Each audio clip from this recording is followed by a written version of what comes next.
Assalamualaikum warahmatullahi wabarakatuh. I'm Haziq Mustafa, and today I have one special content for you guys to enjoy. Okay guys, have you ever wondered about the lifestyle of residents in rehabilitation center? So for today's video, I will explain and review about the law regarding the rehabilitation center that all the residents must follow. So stay tuned and check it out. Drug Rehabilitation Centre Rules 1983. Based on powers given under Section 28 of Act 283, the Minister make the following rules. Part 7. Duties, Prohibitions and Privileges of Residents. All residents must obey with all the rules, cooperate with the staff, and comply to all lawful orders. Every resident in the center must obey all the medical treatment prescribed for his rehabilitation. All residents in the center must maintain the cleanliness. The bedding, the personal appearance, surrounding area and toilet must be kept clean and tidy. Be reminded, all residents cannot leave the center without the approval of head of institution. Next rules, every resident must work in the place assigned by the head of institution. The resident cannot be employed if he or she is not available. The resident can working outside the center and must follow the same rules of the center.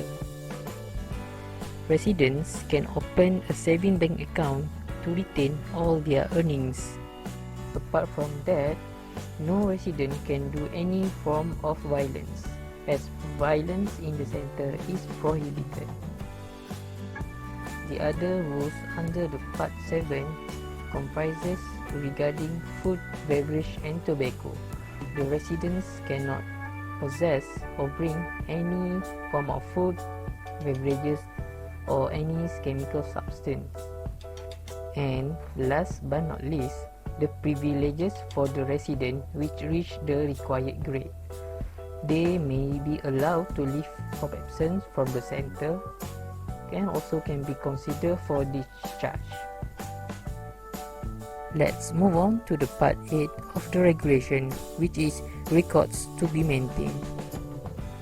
There are many types of records should be maintained by the head of the institution, such as the register of admission and discharge, the case files of the residents, the record of all disciplinary proceedings and inquiries, as well as the other records that may be required by the Director General.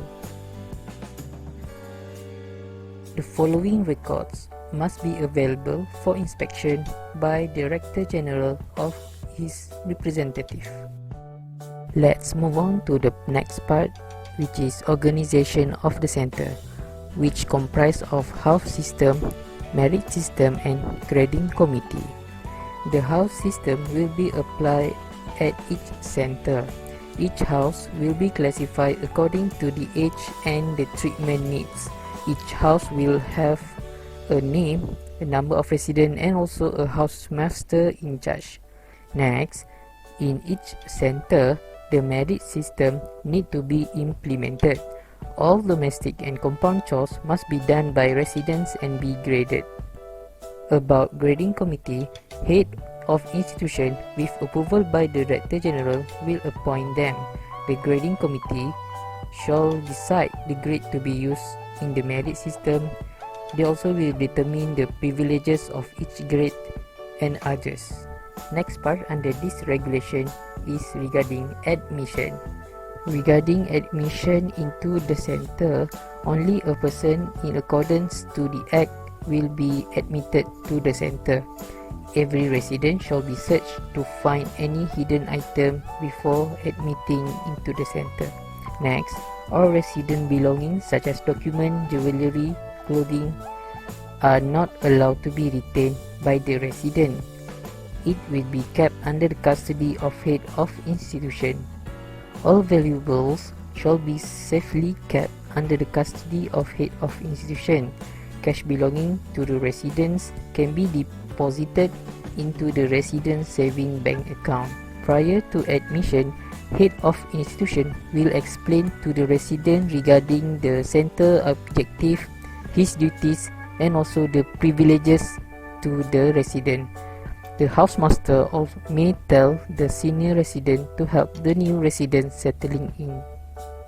Next part is care of residents. Every resident shall be provided with separate bed. Every resident should be supplied with enough food and various food based on dietary scale approved by the Director General. A proper management should be done for preparation, cooking and serving the food as required by the custom or religion. A copy of the menu will be kept posted in the kitchen, dining hall and also at the center office. Apart from that, religious education and facilities for religious activities will be provided for Muslim residents. For non-Muslim, arrangement should be done for regular religious activities and education according to their respective religion. Part 12. Recreations, visits, leave and letters. The residents may do some recreation activity, so adequate facilities must be provided for free time and recreational activity including organized games. Next, visitors. For the new resident, they should not be allowed any visitor for the first 2 weeks. Visitors are restricted to nearest family members only. As a visitor, there are certain rules that we must follow. Next is about leave. The head of institution may allow leave of absence to the residents. 14 days are the maximum leave allowed. Leave cannot be granted in the first 6 months of the stay. Next, correspondence or mail. Residents can be allowed to write to their parents, guardian or their nearest relative once in 2 weeks. Residents can be allowed to receive letters from parents, guardians or relatives. They may receive the letters unless the head of institution disallows it.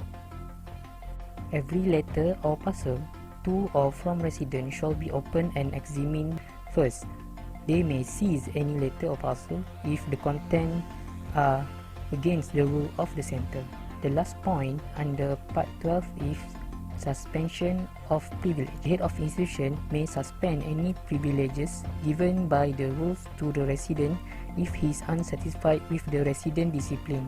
Any suspension of privileges must be recorded in the related book. Okay guys, that's all for today's video. So hopefully you guys get something and gain some information regarding the rehabilitation center in Malaysia. So this video is recorded during MCO, so please be seated at home and see you in the near future. I miss you guys. Thank you.